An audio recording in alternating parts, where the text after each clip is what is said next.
together with Daniel Cruz, we're going to present to you our work of the past year on cache attacks and Rowhammer. So a few words about ourselves. So I just finished my PhD a couple of months ago, and I'm from Rennes in France. I'm from Germany originally, but I live in Austria for several years, and I started my PhD 1 year ago. And I worked on cache attacks in this year and also on Rowhammer when I just found that all my laptops were very vulnerable to Rowhammering. Yeah, so a few words about the timeline. So this is a story about bit flips in DRAM. So it all started basically last year with key metal paper, which is called Flipping Bits in Memory Without Accessing Them at the ISCA conference. So this is the original Rowhammer bug with the CL flush instruction. It will make sense later. And it was originally viewed as a reliability issue. And the security community started to say it might not be such a good idea to flip bits without accessing them in a security perspective.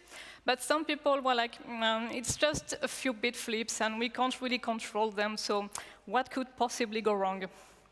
So yeah, actually a lot can go wrong. As I've shown Mark Sibon and Halvar Flake, who built not one but two exploits using Rowhammer with CL flush. So they built a sandbox escape and a root exploit. So shortly after that, so Daniel started working on Rowhammer without CL flush, and I joined him at TU Graz to work on it. And we got our first bit flips without CL flush on Ivy Bridge, and as well a few days later. And this story about with CL flush and without CL flush, so the bit flips without CL flush are actually the building block of our first bit flips from JavaScript that we got a few weeks later.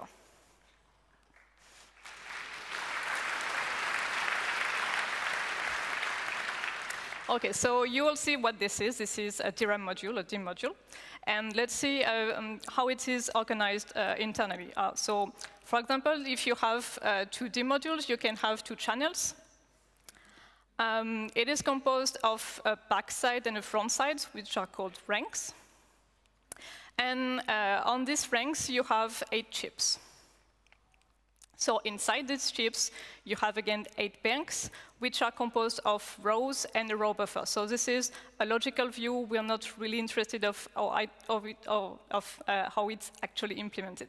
So we have our data, the bits, in the cells in these rows, and we can access only rows per row. So when you want to access some data, you will, the DRAM will activate, will issue an activate command on the row, which will copy the data into the row buffer. And due to how the DRAM is designed, the cells are leaking. So we have to refresh to put the charge back so that we won't have any data loss. And these cells are actually leaking faster upon proximate accesses, which leads to the Rowhammer bug. So there's Motherboard Vice who says something which I really like, an analogy. So Rowhammer is like breaking into an apartment by repeatedly slamming a neighbor's door until the vibration opened the door you were after. So let's see in the DRAM how it works. So you will issue an activate command on a special row that will copy into the row buffer. And you want to issue a lot of activate commands as fast as possible on this row. The issue is that if you just access this row, you will just go to the row buffer, which acts like a cache. So you need to activate another row, and then this row again, another row, and then you have your bit flips. So this is really bad because we didn't touch this row at all, and the bit changed. Now, the thing is, we can't just access data in DRAM just like that, because between the CPU core and the DRAM, you have the CPU cache. So if you just access data all over and all over again, it will reach not the DRAM, but the cache, and you won't have this bit flip. So you need only non-cached accesses to reach the DRAM, and all the original attacks use the CL flush instruction. So this instruction actually flushes a line from the cache so that next access will be served from the DRAM. Now a bit of background on this cache, because it's really important for the remainder of the talk. So now on modern processors, we have several cores, so let's say 4 cores. And we have a really hierarchy of different levels of caches. So here's 3 levels. Level 1 and level 2 are private to each core, which means that core 0 can access only its level 1 and its level 2, but not level 1 and level 2 of, for example, core 3. And then we have this last level cache, which is also divided in sort of slices, but these slices are shared across cores. So core 0 can access slice 0, but also slice 1, 2, and 3. And something that is also important is that this cache has the property of being inclusive, which means that all the data that is in level 1 and level 2 is also contained in this last level cache. Okay. Let's now look at the Rowhammer attack with the CLFlush instruction. Now we have, additionally to the DRAM bank that we already had before, 2 cache sets. And there is a fixed mapping between DRAM cells and physical addresses and thereby cache sets.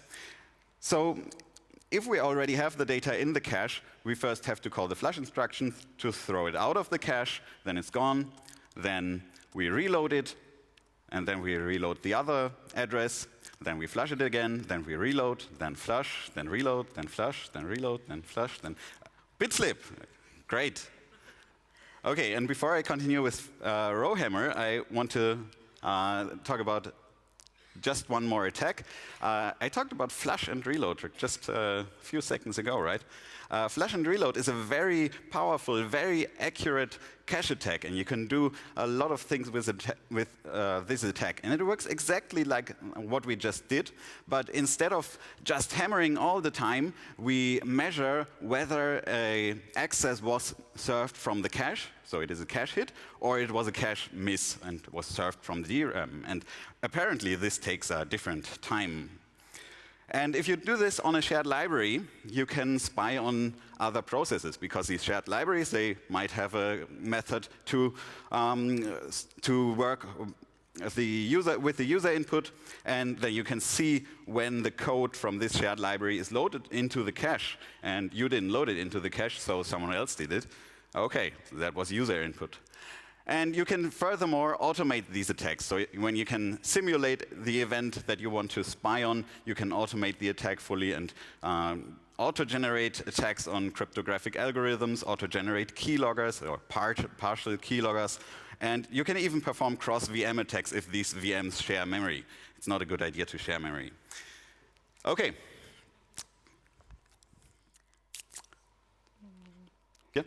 So what we would like to do is to do this attack, this Rowhammer attack, but without the CLFlush instruction. The global idea is that we would like to avoid the CLFlush instruction because it's really dependent. So it's a specific instruction in x86, and you won't have it in other architecture, and it's also now available like from JavaScript. So it would really extend the world of possibilities to do this without CLFlush. So our approach is to use regular memory accesses to evict the cache. And the nice thing about this is that evicting the cache is really at the core of all cache attacks. And this is really what we know how to do best. So let's use it. So it works kind of the same. So we still have this gray line that we want to evict. And now what we're going to do is that we're going to access lots of addresses that will map to the same cache set until eventually it will evict the line we want. Now, something that is important here is that while we can choose in which cache set the accesses go, we cannot choose where in the cache set the accesses go. It depends on the replacement policies. So we just wait until we have evicted our lines. Then the next access will be served from the DRAM, which is exactly what we wanted. Then we have to do that over and over again until we have our bit flip without this CLFlush instruction. Now, it looks nice and easy like this, but there are actually some challenges. First, how do we get these physical addresses in JavaScript? It's a sandbox. Second, which physical addresses do we need to access? In which order do we need to access them? And then finally, how do we get these accurate timings in JavaScript? So clearly, they are not that simple. It's not a trivial task. Okay, let's talk about the first problem, physical addresses and DRAM. So there is a fixed map from physical addresses to DRAM cells, but unfortunately it's not documented by Intel for several reasons. Mark Seaborn reverse engineered the mapping function for Sandy Bridge earlier this year, and we continued this reverse engineering just recently for Sandy Bridge, Ivy Bridge, Haswell, Skylake, and in different configurations. What you might have noticed, the row buffer serves as a cache, and accessing something that is served from the current row buffer takes a different time than from another row, and if you have a row conflict, that takes much more time, and you can exploit this to build another attack. But let's stay with the physical addresses for now, and we now know the mapping from physical addresses to DRAM cells, but we don't know the mapping from physical addresses, from JavaScript indices to physical addresses, right? So the operating system always wants to optimize everything. And one optimization is to use 2 megabyte pages. And 2 megabyte pages are more efficient because you need fewer TLB entries, and therefore you can have more entries in the TLB to translate virtual addresses. And if you use 2 megabyte pages, you see that the last 21 bits, so that's 2 megabytes, of the physical address and the virtual address, they are identical. And now the malloc implementations say, okay, it's a good idea to allocate large chunks of memory, and the operating system says, okay, it's a good idea to use 2 megabyte pages there, and then we have the last 21 bits of the physical address in JavaScript. And that's probably a good idea. So furthermore, what we get from this is that we have several DRAM rows per 2 megabyte page. So we know we have several rows that we can just now hammer. And we have several congruent addresses in the cache, so that addresses that map to the same cache set. So we can also perform eviction here. And if we do not have enough congruent addresses, we can still use timing attacks for cross-page information and connect these 2 megabyte pages by that. You can also perform timing attacks to completely work without 2 megabyte pages and with 4 kilobyte pages instead, but that takes a lot more time. So the next question.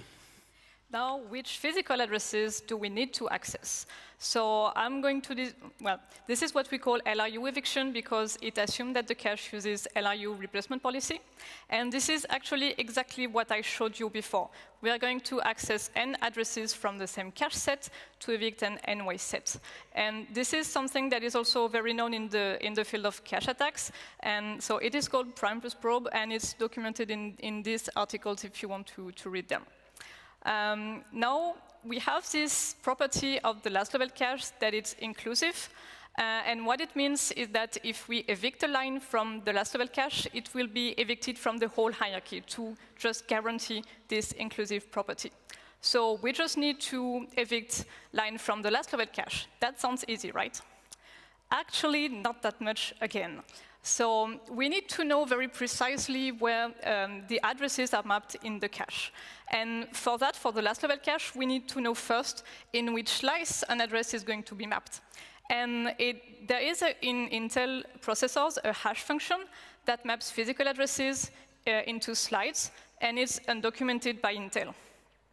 So fortunately, just right before arriving in Graz, what I was tackling was reverse engineer this function, and I actually succeeded in reverse engineering it. And I was actually not alone. There were also other teams working on it. So if you want really the gory details on how we did this and what we achieved, you can also look at these papers. Now, fun fact, this hash function is basically an XOR of address bits. And yes, they call it a hash function. Okay. So for the replacement policy, we just heard LRU eviction is just these n accesses to addresses that map to the same cache set, and we will just revisit this shortly. So the LRU replacement policy says the oldest entry is replaced first, so we need to have some kind of timestamp for every cache line. And now when we access any address, it is maybe loaded into the cache, or maybe it is already there, and the timestamp is updated. And if we do this n times for an n-way cache set, then we have certainly evicted the targeted address. Now, on more recent CPUs, that's not true anymore. They don't have LRU replacement policy, and that's not good, because if you try LRU eviction on such a CPU, it might look like this. So yeah, it does something.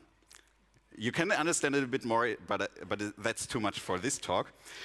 What I can say, we only have a 75% success rate on Haswell if we perform LRU eviction. And of course, we can perform more access, more than the cache set is, than the size of the cache set. But this will be too slow. The success rate will be higher, so it would work for cache attacks, but it would not work for row hammering. Instead, we have to think about how to trick the cache into evicting the targeted address earlier, so tricking the cache in falling back to LRU eviction. And one strategy to do that is this pattern. So you can see first we access address 1, then we access address 2, then we access address 1 again, then 2, and then 2 and 3, and 2 and 3, and so on. And using this access pattern, we have a fast and effective eviction on Haswell CPUs and also on Ivy Bridge, and it also works similarly on Skylake. And with this eviction strategy, we can achieve an eviction rate of more than 99.97%. And this is enough for row hammering. So there's one remaining question, how to get accurate timing in JavaScript. And we need the accurate timing for two purposes. First, to interconnect these page informations if we do not have enough congruent addresses on a single page. And secondly, we have to decide whether an address is cached at some point. We have to decide whether eviction was successful or it was not successful. And in native code, this is fairly easy, because you can just use RDTSC and you get a sub-nanosecond accurate timestamp. In JavaScript, it's a bit more complicated, but window performance now is just perfect. It works if you have enough accesses. Then there was a recent patch to prevent cache attacks in JavaScript. You should also check out this paper. It's really cool. So they can track mouse movements and stuff like that in JavaScript. And they patched this by rounding the time to 5 microseconds. And this helps against some cache attacks, but it does not help against row hammering, because we perform like millions of accesses, and there we consume more than 5 microseconds in time. We evaluated the bit flip rate on our Haswell test machine, and during this evaluation, we varied the refresh interval in the BIOS. So the default is very low, and the 75-something is maximum refresh interval we could set. And what you can see is that there is some point where the bit flips start to occur. And for CL flush and for native code eviction, it's approximately the same. We have a bit less bit flips in the eviction variant than in the CL flush variant. And in the JavaScript variant, it takes a bit higher refresh interval, because JavaScript is apparently a bit slower than our optimized native code.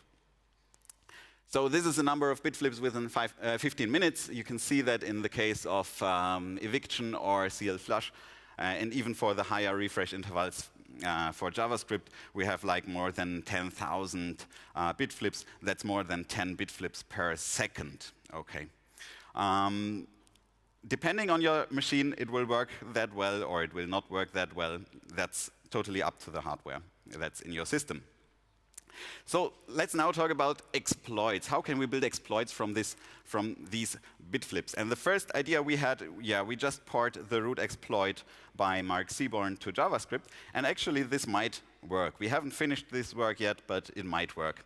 And the exploit by Mark Seaborn works by doing page table spraying. So you fill the whole memory with page tables. And if you have a bit flip in a page table, that's bad, because you can gain access to one of your own page tables by that. So this exploit needs shared memory, because you map all the time the same page again, so you don't need any physical memory for your page, but only for the page tables. And we don't have shared memory in JavaScript. But fortunately, we observed earlier this year when working on another paper that 0 pages are usually deduplicated. And this means we have some kind of shared memory, because all 0 pages will map to the same physical page. And then we have some kind of shared memory in JavaScript. That's bad. OK. Physical memory access in native code. If we want to build the exploit, we just follow a few steps. The first is find an exploitable bit flip, so a bit flip that is in the right position, an address bit probably. And then we release the page where we had the bit flip. Then we try to put a page table there by doing the page table, spraying, allocating a lot of shared pages. And then we try to trigger the bit flip again. And then we just check whether it was successful, whether we have a page table now mapped instead of the shared page. And then we can try to modify the page table and see where in our address space something is changed by that. Now, if we want to do the same exploit in JavaScript, we would use 0 pages. And 0 pages are read-only. So we have to only to change 2 pieces here. And this is a tag. The first is we also have to flip the writable bit, and that's much harder because the writable bit is in a specific position, and we only have one writable bit and not many address bits. And the other thing we change, we use the 0 pages instead of the shared pages. I tried this on my machines, and it is possible to find such bit flips, but they are, of course, much rarer than other bit flips, regular bit flips, single bit flips. OK. Code execution as root. If we want to have that from our full memory access, that's also, again, rather easy, because we can just search for a known binary page and modify the page and add some shellcode. And this page will probably not thrown out of the memory because we have a large file cache in our operating systems. And then we can just wait until the root user executes the shellcode and do anything on the system. OK. Now we have a nice attack. We have to find countermeasures against it. Yeah. So the first thing that comes to mind is that we should avoid the bit flips, right at the beginning. So it's a hardware issue. We should patch it in hardware. And actually, the vendors are currently doing this. So one solution is to do some sort of dynamic row refreshing. So the idea is to refresh the rows before bit flips can occur.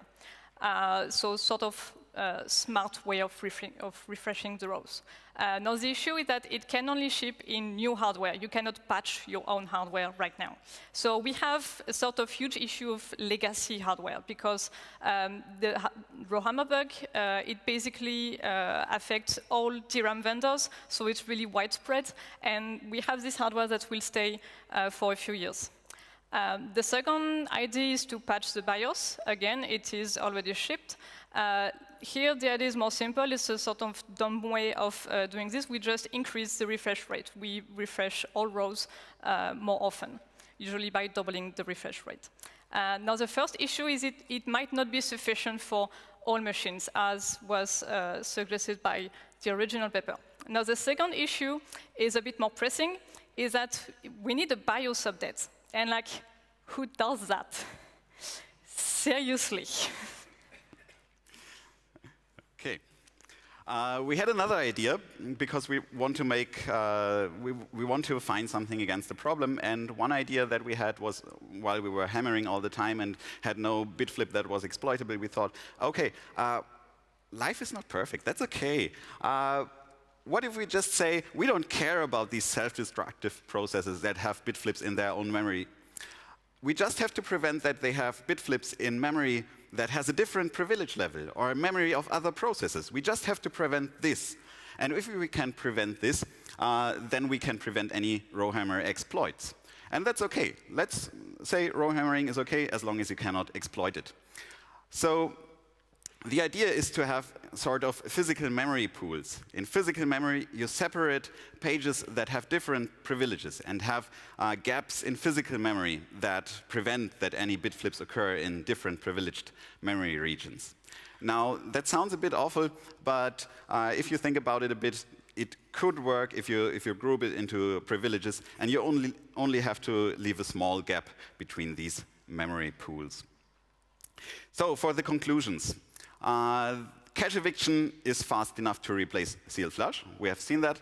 And without seal flush, our attack is independent of programming languages and available instructions. So we could even perform it on ARM smartphones or something like that. It's the first hardware fault attack in JavaScript. It's also the first hardware fault attack that is performed through a remote website. And performing this attack through a website is actually a bit awful, because if you say, OK, Rowhammer, maybe 1% of systems is affected. Yeah, if I run a website and run this on 1 million users, that will still be an awful lot of people that are affected, right?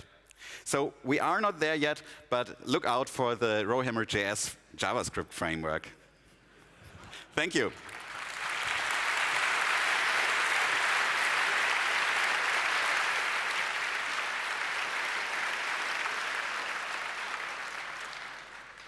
Thank you very much.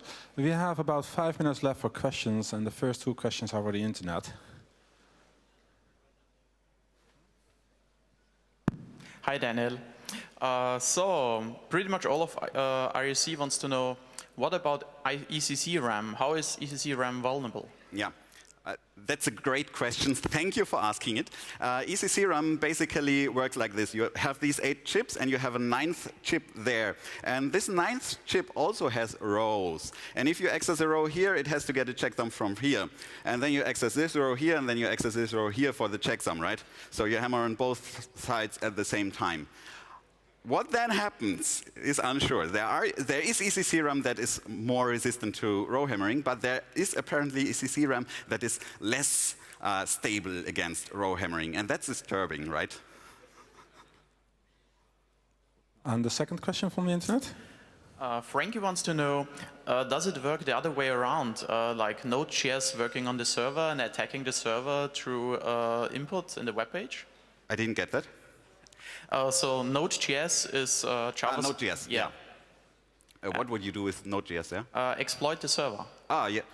Yeah, probably that would work. If you can execute JavaScript code on the server, you could do the same on server side, yeah. OK, the gentleman at microphone 1. Hello. So the ECC RAM question would have been my first question, so good, I have a second one. The second question is a short enough refresh rate, will this always prevent Rowhammer, or is this not enough as a fix?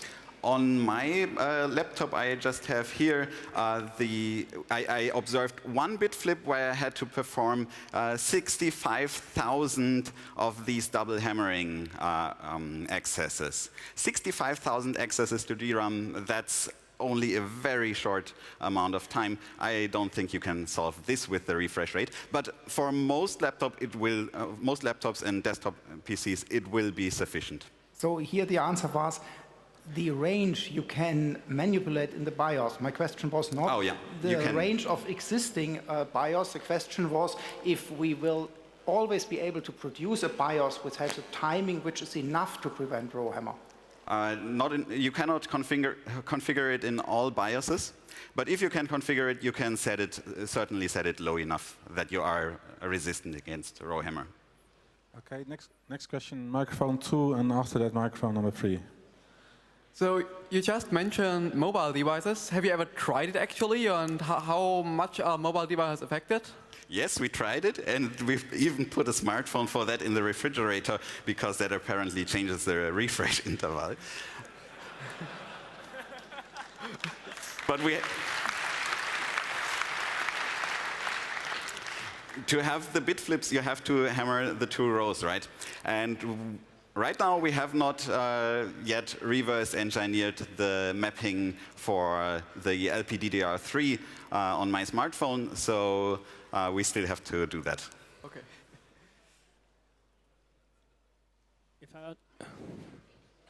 If I understood correctly, the hammering is more effective in flipping bits the faster it occurs.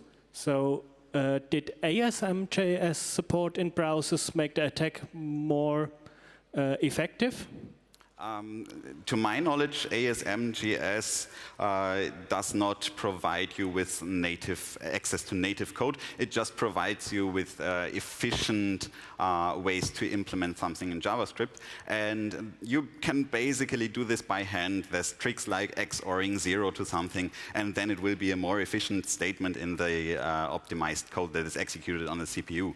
And we sort of did something like that to run our attack in JavaScript. But it's really simple to achieve this. You don't have to perform a lot of optimizations there because it's pointer dereferencing. What can you do wrong with that? I see. Okay, thank you. Time is up. Thanks for excellent timekeeping.